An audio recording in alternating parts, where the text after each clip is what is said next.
Ooh. Oh. Well, hey, bitch. It's JamiThatsMe here. Welcome back to the channel. Listen, we got to talk about Real Housewives of Potomac, so let us go ahead and get on into those things, honey. Whew. Girl, one thing about Miss Mia, one thing she gonna do is lie. Okay? One thing Mia gonna do is lie, but we got to talk about it. Okay, first of all, Stacy and TJ.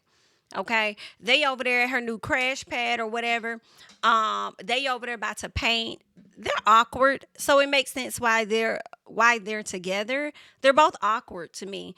Um, she talks about when they get ready to paint, like, what do you want to win if you have the best painting? He's like, oh, I want to go on the track, I guess, and start working out.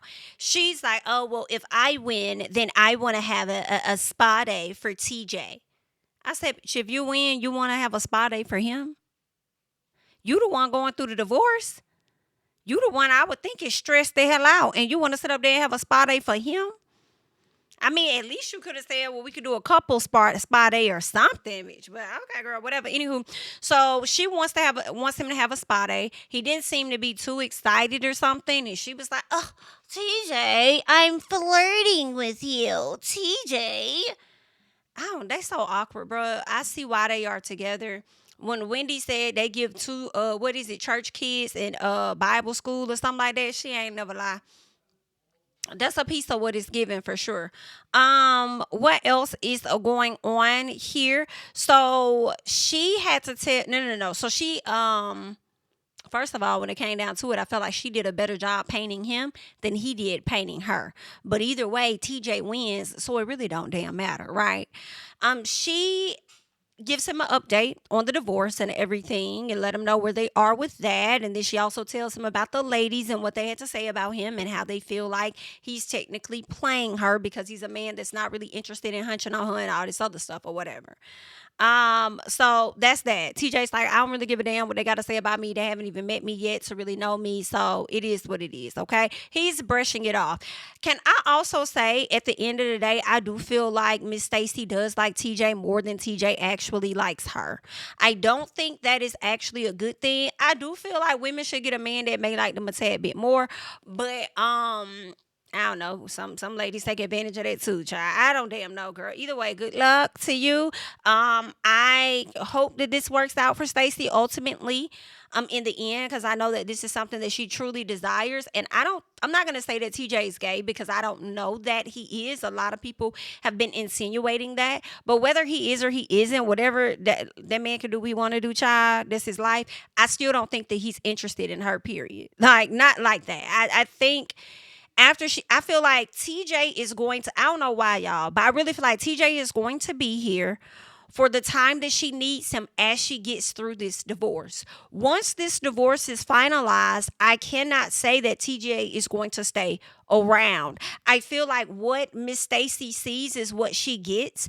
And I feel like two things. One, after the divorce is finalized, she's going to be ready to hump on him. But because he is so controlled when it comes to the sex and stuff, I don't see that being a yearning desire of his for real, for real. And I think that she could potentially get frustrated with that. And then the other part is I feel like she may go on to have sex with him and not be fully satisfied with what she gets. So I just don't see TJ being around long enough. Now, what I will say, TJ being a man that is in control of him, not wanting to hump on women and all of that, that may be a good thing, possibly in a relationship. I don't know. I would think so because then you ain't got to worry about him being out here trying to connect or make other physical connections with other ladies or whatever. So that's not something you really got to worry about. I would hope not.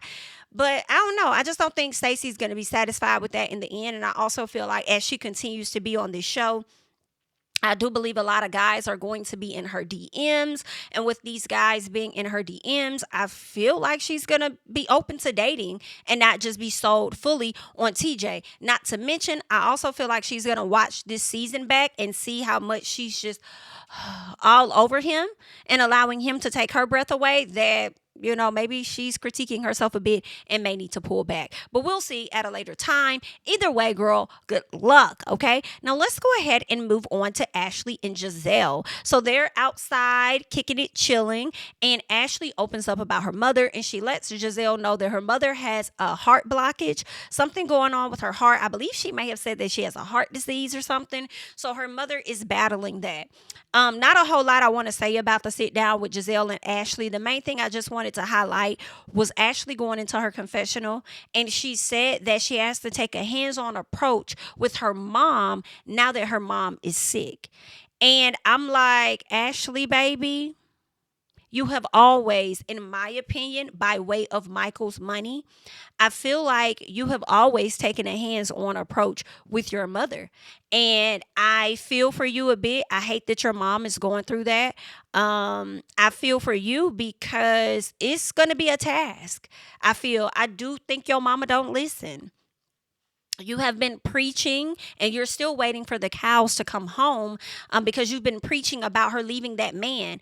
When I was, talking about this and doing my watch along and stuff on Patreon, as soon as I saw this part about her talking about her mom, my question was, oh my gosh, she's dealing with all of that. I started thinking about that man, and I said, I hope her mama not with that man no more. You know what I'm saying? And that ain't adding to her stress or anything like that. And I couldn't even get another 2 minutes into the episode before we found out that she's still with the man. And I was, girl, I'm still hot about that.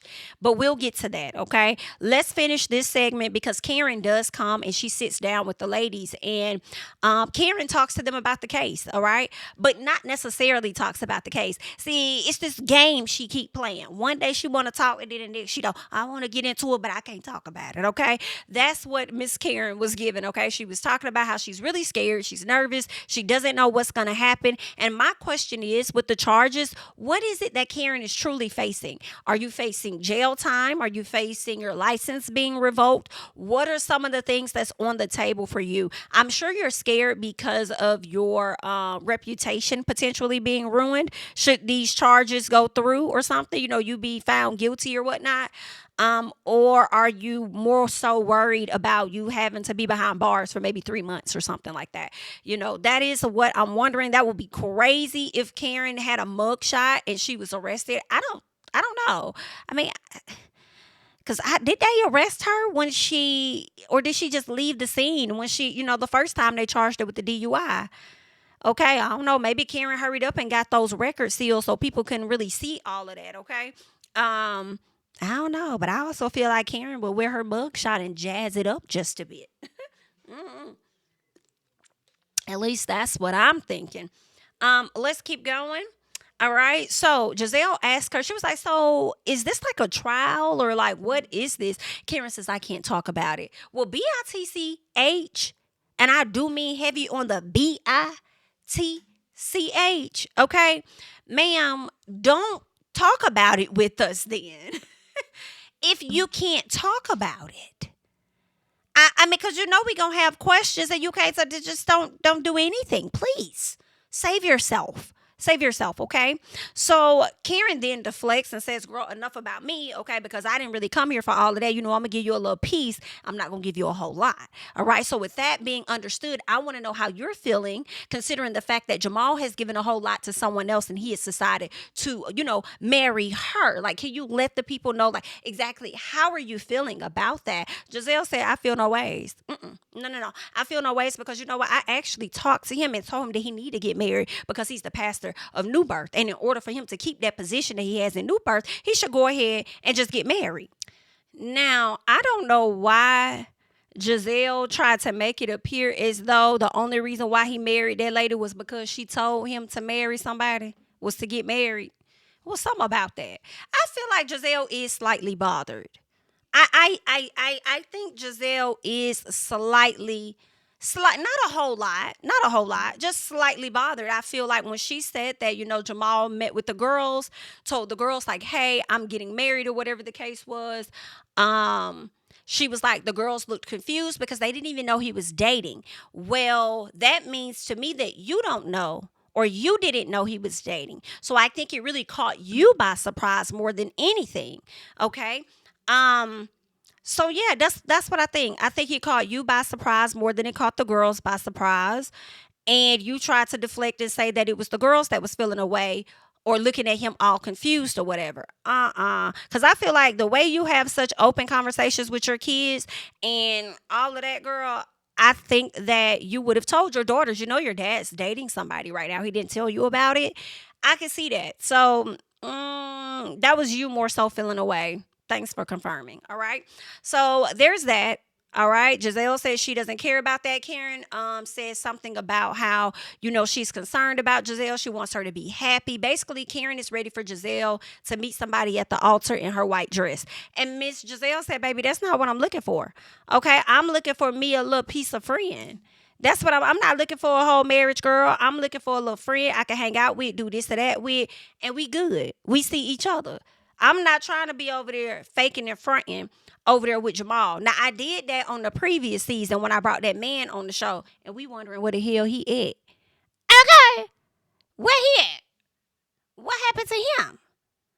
Why you got him all up in your damn daughter's face, all up hanging out at your house, and the man ain't even around? No, ma'am. We expect more from you. We expect you to be smarter than that. Okay?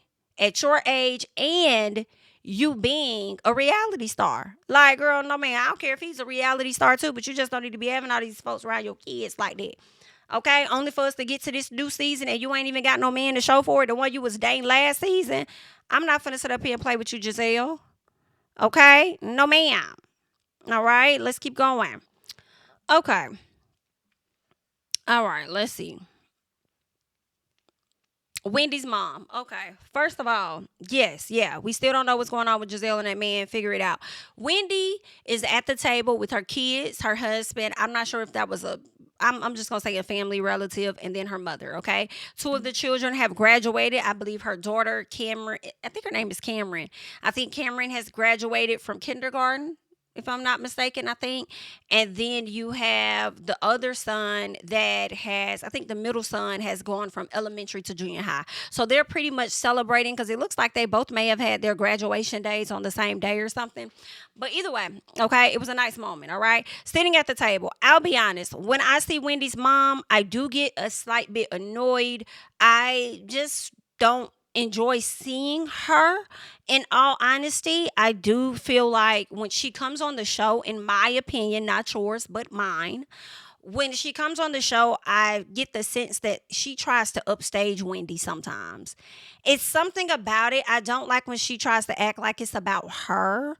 It's irritating. We're here for Wendy. I'm not necessarily here for you, okay?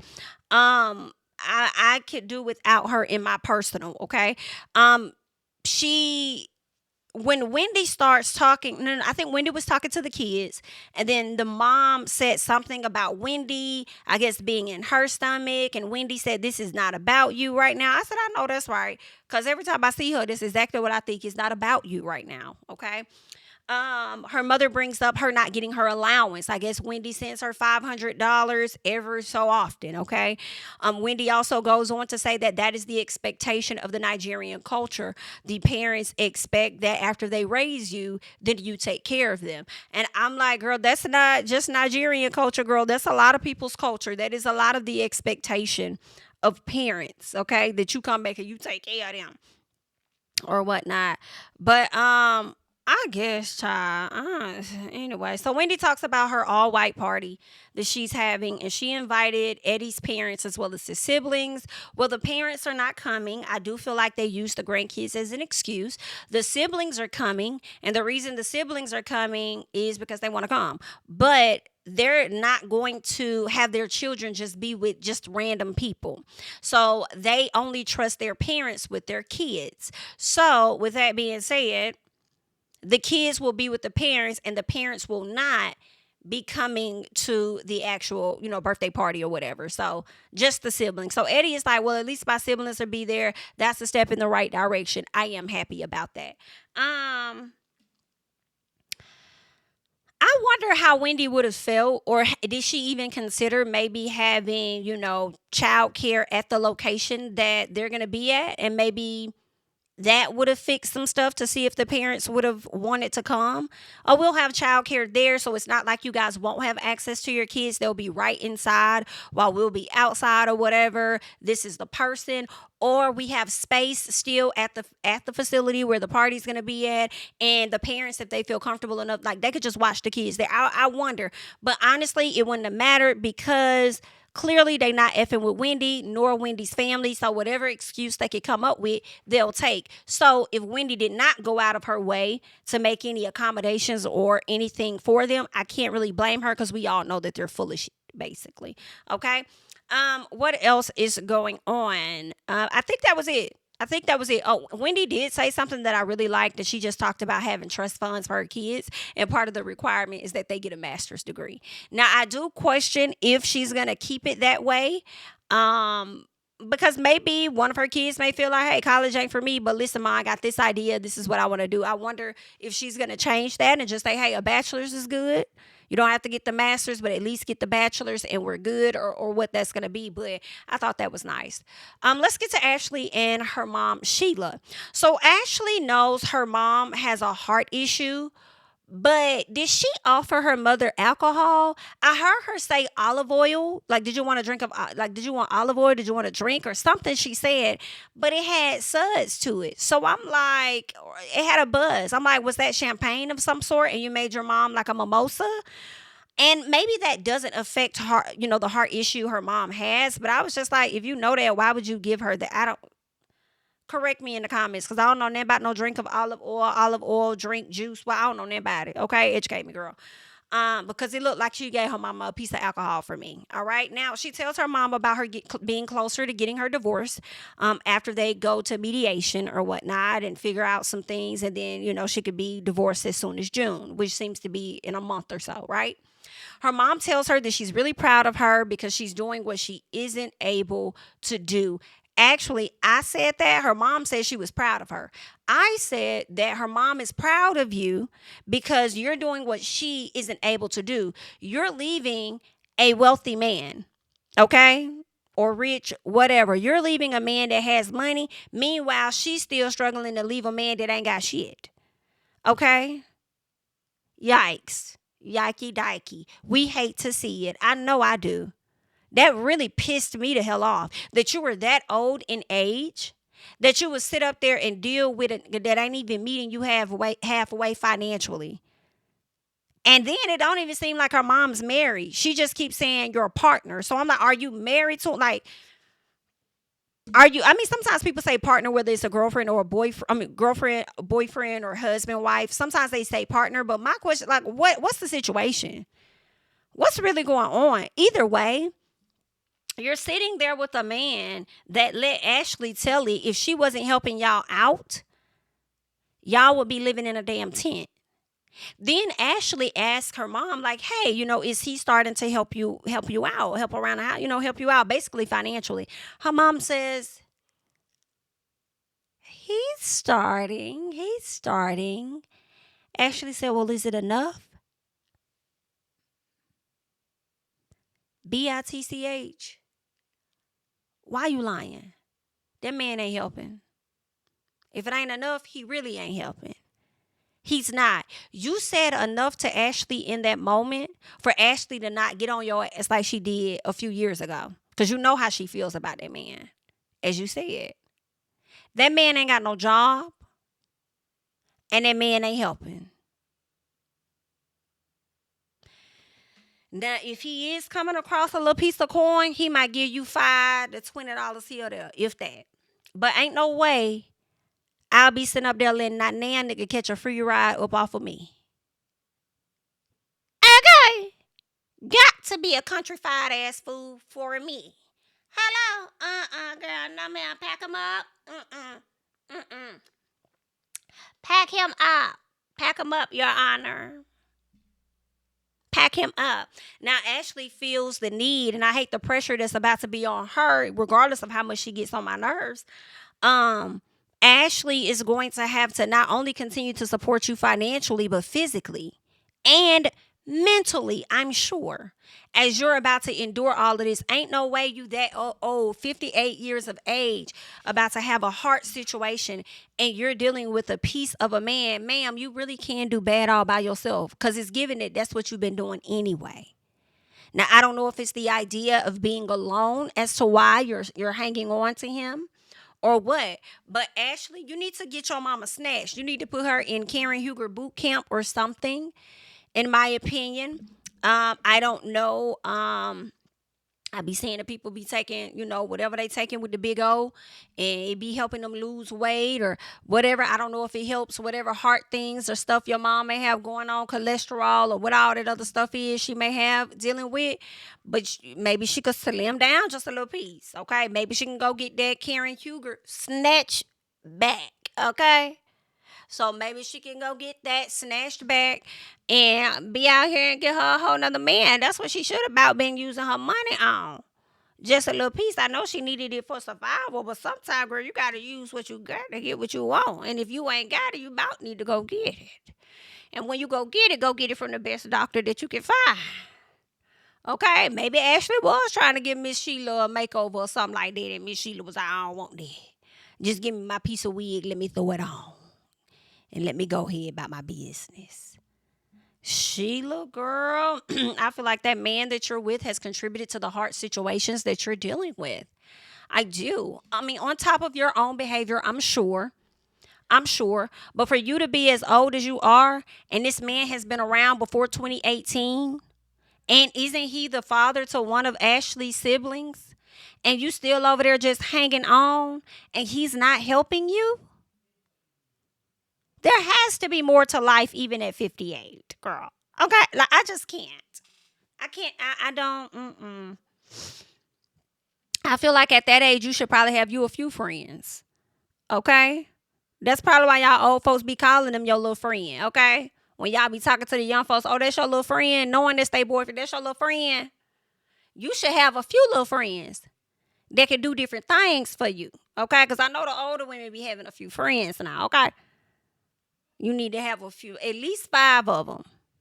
Get you 5 different friends. Get you that Karen Huger snatch back, and get you a few friends and get from around that man, girl. You need to be single, okay? I'm looking forward to Ashley helping her mama, but I'll be honest, I don't know if I want to look forward to seeing it on this show. Ashley, baby, your time is coming very near to the end. Some part of me is hoping for it, just a little piece. You gonna have to give us more than this, okay? I know you're supposed to be getting this forever and a day divorce from Michael, but now you're bringing your mother into it. What else do you have going on? Okay? And we haven't heard no announcement, girl. We're in what, November? We're in November, but you told your mama back in May that you could be divorced in like a month. And we haven't heard no announcement, but then you get on Watch What Happens Live and say that you got a big announcement coming soon. What you finna announce, that you're officially divorced or something? Because you keep, girl, let me tell you, you getting a divorce from Michael is just like Cardi B saying she finna drop this album. Okay? Because you've been talking about it for a minute, girl. So I guess we'll believe it when we see it. Good luck! Okay? And then get that man LLC up off your house. What's finna happen with that? He's still gonna be paying the bills even though you finna get a divorce? Girl, I know that's right. I'm not gonna bother you on that one, girl. Okay, I'm not gonna bother you on that one. Anything else happened with Ashley? Ashley talks with her mom about her partner that she can't let go. Okay, yeah, okay, cool. Let's get to Jassie's party that she did for her man. Okay, so she throws a party to celebrate her bookie butt for his win at the Super Bowl. I believe this may have been his third time winning or something like that. Ink arrives, all the ladies and their people are starting to arrive. Ink arrives standing next to Mia. He does look like a little man, I'll be honest. But I think when Mia takes her heels off, they're probably face to face, right? They could potentially be the same height, okay? I know Mia is tall and all, but I really think the heels that she wears make her look like a giant next to him in a sense, okay? Jassy, now listen, I'm here for Jassy, okay? Now, Jassy, listen, girl, understand, I'm still on the bus. I just moved up to the front. I have not gotten off the bus yet. I'm just telling you, I was in the back. I was a knee deep in the bus, but I have moved up to the front. Now, I'm not finna get off the bus yet because I'm still here for you. Okay? Jassy sat up there trying to throw shade at Kiana's man, talking about he's short too. And I'm like, well, listen, y'all like to talk about men's heights, whether they're short, whether they tall. Let me tell you something. It don't matter when they dog you out. The height don't matter. Hello? The height is not, it's not gonna matter. Okay? If somebody want to jump on that zick, they going to jump on that zick, period. Okay? They ain't going to be talking about height. Hello? It don't matter to the ladies. Y'all say it matter, but it don't really matter. Okay? Period. But anywho, child, this was going on. I didn't really think that Kiana's man was that short, though. And you know what it was? It's because they're similar in height, so it doesn't look like it's that big of a deal, right? But I think it's more highlighted when you have Mia standing next to Ink. But Mia standing next to Ink isn't much different than Iniko standing next to Kevin Hart. You know, it's similar, but when she put her heels on, I think when Iniko has her heels off, her and Kevin are closer in height. But when she has her heels on, then of course she's much taller than him or whatever. But girl, that's what they have going on. So Gizelle brings up Gordon and Ink getting along. And Mia says, yes, when we're together, you know, it's a nothing but love. You know, when we're to everything, like when it's Gordon, Ink, and me, like I promise, girl, it's a nothing but love. And that's another one. Another lie. Okay, because by the end of the episode, we're going to get another tale of Mia's lies. You sure? When we're together, it's nothing but love. She's really trying to sell this relationship to people, huh? So the ladies, no. Let me keep going down. Kiana, let's get to Kiana because she couldn't even get in the building good enough to lubricate her throat before she ran up on Mia about calling her man a drug dealer. Like, yeah, my man here today. Okay, I'm in your face today. So what is it that you were saying? No. I want to know what you said about my man being a drug dealer. That's what you said. And it means like, girl, I said that about your old boo. Like, you know who I'm talking about, girl. Like, don't play me. Like, we know that man is not no drug dealer. Like, we know that is social worker because it's very much so giving that. I felt like Mia was trying to throw shade at that man talking about something. He's definitely giving social worker. That's not nice, girl. That's not nice, okay? So we could tell. Anywho, Wendy introduces TJ to her husband.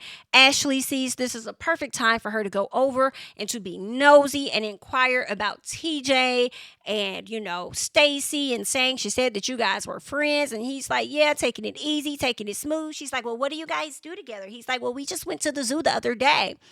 And so Ashley is just like, oh my God, he's so awkward. Like, oh my God, like he took her to the zoo. Like, how weird. I'm just like, girl, Stacy's slick weird. You know what I'm saying? We may like Stacy in the confessional and stuff, but Stacy isn't like the other ladies. And we can tell, right?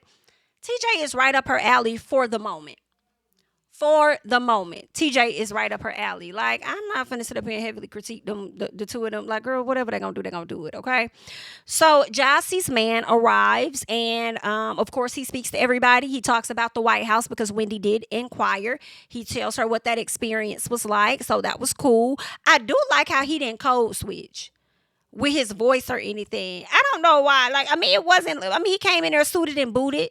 And I don't know maybe it's me. I was kind of expecting him to sound much different than what he did, but he sounded like a hood nigga that got money. I'm just a hood nigga from around the way that got some coin. Okay? Now, Jassie goes to the front.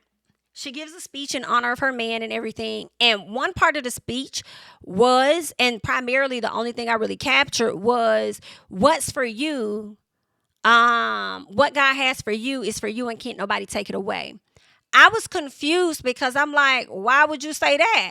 More importantly, I missed a bulk of her damn speech. So why did editing feel the need to highlight that portion? I'm like, okay, y'all messy as hell, ain't it?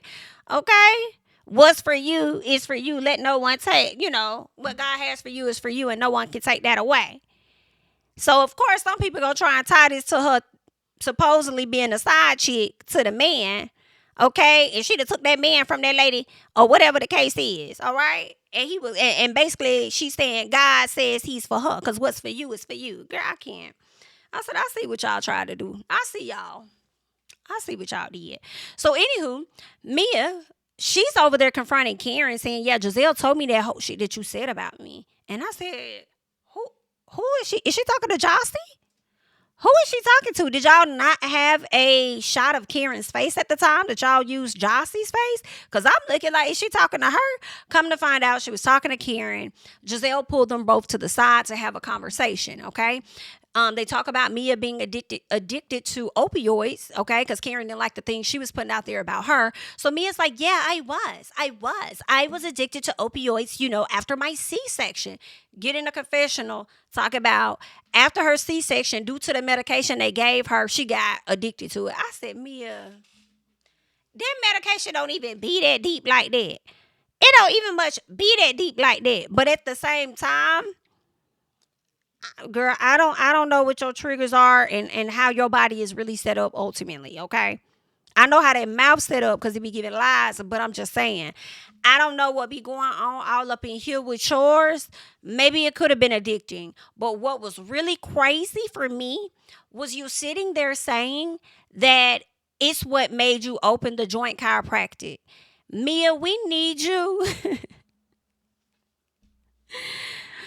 Whoo, girl, we need you to get your lies in order, okay? Because Mia will tell a lie at the drop of that hot-ass breath that be coming out her mouth. Like, I cannot understand. Because didn't you say Gordon put you on? Didn't you say Gordon put you on? Mia, more. I can't. Anywho, that's what Mia said, okay? In conclusion, I'm talking about something she got addicted to opioids, and that's what made me open the clinic. That's the chiropractor. That's what made me open it. No, Gordon made you open it. Stop that, okay? In conclusion, Karen is basically, they go back and forth. They agree to stop, but Karen said, I'm going to back up off you, bitch. I'm going to back up off you on today. But understand, if you go low, bitch, I'm going lower, okay? And then I think Mia said, then I'm going to go low with you. Karen, like, we know, because you stay low below the balls. Girl. Karen was wearing Mia out, okay? At the end of the day, the conclusion is that Karen's going to go lower than hell the next time Mia decides to go low with her. Period, okay? That's where they are. Karen meets with her cousin, David, I believe is his name. And of course, as she's sitting there, she speaks on all of the excuses that she's using to blame her actions on. Okay, from grieving to her husband. And let me tell y'all, I have no doubt that Karen has dealt with all of that. We've seen her deal with it and continuing to deal, I'm sure. But to use that as the reason as to why you decided to get behind the wheel, I don't know about that. And then the cousin says that he heard it earlier that day. I mean, I know one, I'm sorry, he saw her earlier that day. And then I guess he heard the crash when it happened. Then he got emotional and stuff. So I'm like, I thought she was in Potomac when it happened because clearly Gizelle is passing by the area. But I didn't know she had family that lives in the area. I thought they lived in Surrey County. Girl, I'm lost. It don't matter. It don't matter. It don't matter, okay? It doesn't matter. Karen had a crash. The cousin heard the crash. She was emotional about it. Karen got some stuff she got to figure out, okay? Mia, Gordon, and Ink. Let's talk about them. So Gordon comes over. Okay, he comes over to talk. And he wants Mia to know that he wants nothing to do with she and Ink. But when it's family day and the kids are involved, he's going to do his best to just be cordial, cool, calm, collected. We good. We see each other. Okay. She wants to tell the kids, I guess, about the divorce or something like that. She wants to tell the kids maybe she's dating Ink. I'm not really sure what she wants to tell the kids. But for her to try and say that the kids don't know that she and Ink are a couple, and for you to want to tell the kids, you really think kids stupid, don't you? Just like you think America is when you come to us with your lies. Okay? You can write me down in history with your bitter, twisted lies. We will. We will. We will. We will write you down in history with them bitter, twisted lies because that's what you be giving us. These children, see y'all living on 2 different floors. These children see Mr. Ink all up and throughout the house at different times, I am sure. Hell, the kids already had saw you in the bed with Mr. Ink when they ran back and told the daddy the last time. You think these kids dumb as hell? No, you think we stupid as fuck. That's what's going on. When you come down there to them Bravo cameras lying, ma'am. Okay, girl, she over here tripping. Some of the kids don't even know that, we are anything, that we're together. They know all of that and then some, bitch. Don't play with us. Because let me tell y'all something. When Gordon was sitting up there asking Ink about him cheating with Mia, having another affair, baby, Mia been cheating with that man, in my opinion, the entire marriage. That man ain't ever had gone nowhere. Okay. So, there's that. But let's keep going. Mia, Ink wants to be in the combo, okay? So when they're talking, Ink like, did I miss something? No. But when nobody talking to you either, okay? So Gordon's like, this ain't even got nothing to do with you. It's between me and her, right? Gordon says, listen, I told her I'm not filming with y'all. So I ain't got nothing to do with y'all. I'm not finna do nothing to promote what y'all got going on. Ain't got nothing to do with me, okay? When the kids is here, we good. If not, get up out my face, okay? Then Gordon asked him, why is he pushing? He says, why are you pushing to be on? And when he said that, I'm like, oh, he's talking about the show. Why are you pushing to be on the show, basically? And that's when Ink said, I'm not pushing to do nothing. I'm over here supporting my woman. Who you ain't got to get no attitude. Okay, like you ain't gotta get like why you get mad? Like I'm just letting you know how I feel. Why are you trying to yell at me? You ain't gotta get loud. Goodness, okay. So Gordon says he won't be doing anything to help promote the relationship, and it's okay, or it's not okay. He's not okay with it. Gordon says he ain't trying to be around Ink like that. Mia over there manipulating him, saying you want to know what man is around your kids, right? You want to know that. He says, when I look at him, I see a man that committed adultery with my wife. Period. That's what I see. Okay, so I know exactly who it is that's around my fucking kids. The man that my wife cheated on me with. That's what I know. Period. Okay. And so I'm like, well, Gordon, I don't feel really bad for you in this moment because I'm sure that's all that your ex-wife saw too. I'm sure that's all your ex-wife saw as well when you were messing with Mia. So there's that. But anywho, so Gordon thinks that Ink is trying to separate his family. Gordon brings up Mia having an abortion by Ink, saying that shortly after we got married, my wife had an abortion and it was because of you. And you think Jeremiah is your kid? He was like, yeah, I do. He was like, okay. So you're confirming that you've messed with, how many affairs did you have with my wife? You had 2 affairs? No, he's had one probably every year. Okay. At the minimum. Okay. I do believe that, they was getting it in a few times. That's why she never really let him go. What else? Mia at this moment is trying to stop Gordon from saying more, I feel, exposing her. It's okay. On the next episode, we're going to see where Mia felt the way about him opening up about her abortion and stuff like that. And she felt like that wasn't his place to tell Ink that. But it's like, yikes. Imagine this man being the love of your life and all of this. And he don't play about me and whoop-de-whoop-de-whoop. And you just sat up there and aborted the man's child and didn't say nothing. I guess, though. I guess you was a married woman, so maybe that was for the best, honey. Only to still go on to have the other child that could potentially be his. Mia, get the fuck. Girl, if you don't get up and go somewhere. Okay? Mia is now pretty much telling Gordon that he's the problem. Okay?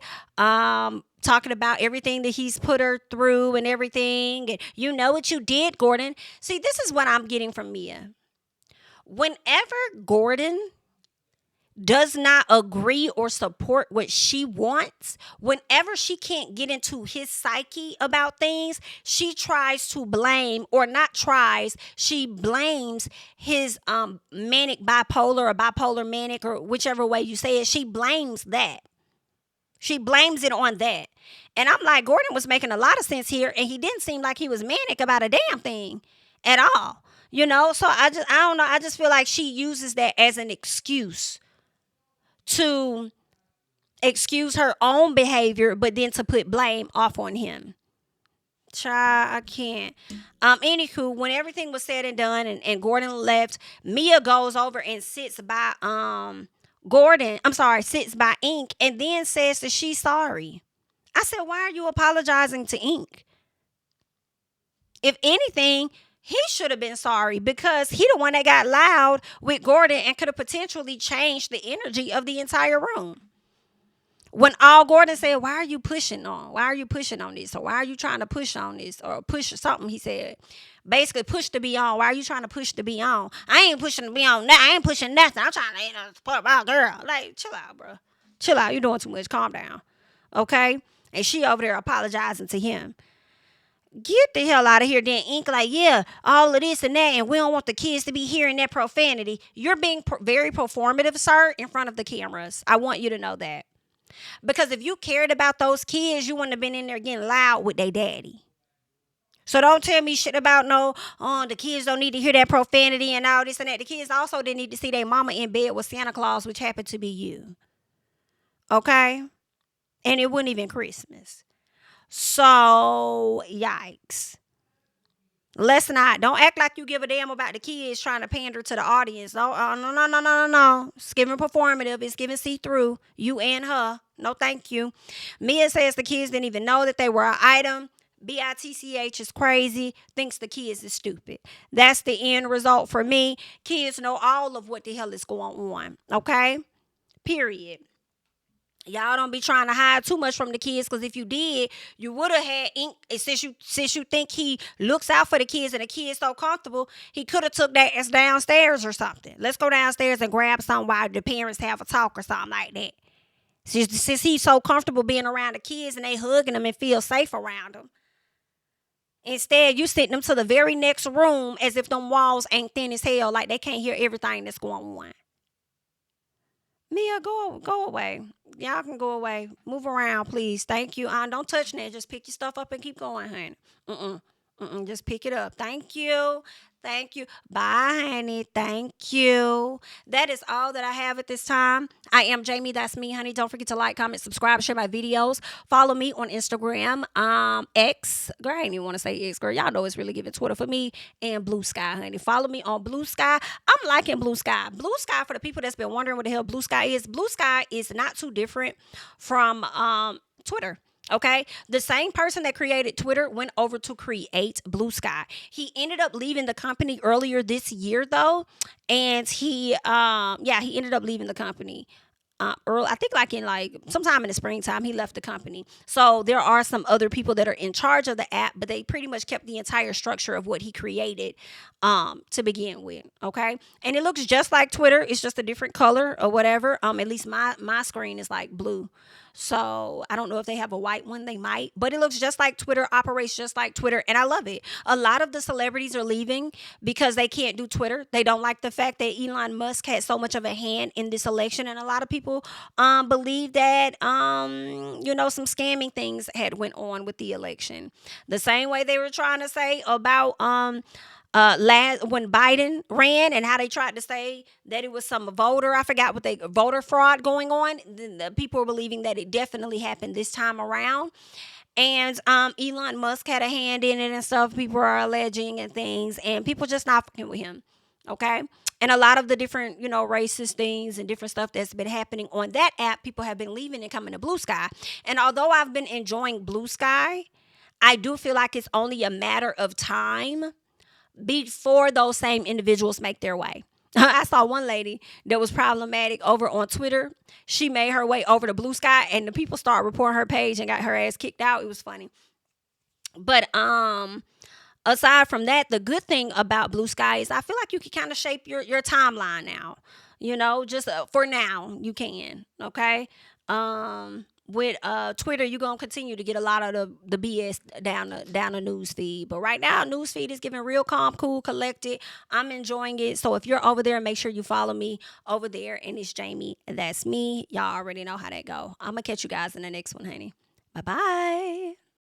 King of my city and cul-de-sac. Coming out swinging like soldier rag. Leading my people like quarterback. But I study this shit, I'm an almanac. Had to get up and grind. Knowledge is booming, I'm here to apply. Came with the chip and the dip, it just single the mind. We finna do more than survive. I need my check. Spinning the block for the gouda, we hitting the jeweler to flood out the net. We don't do beef for computers, I'm straight out the sewer, we come when you rest. Niggas be looking perplexed, so keeping my foot on their neck.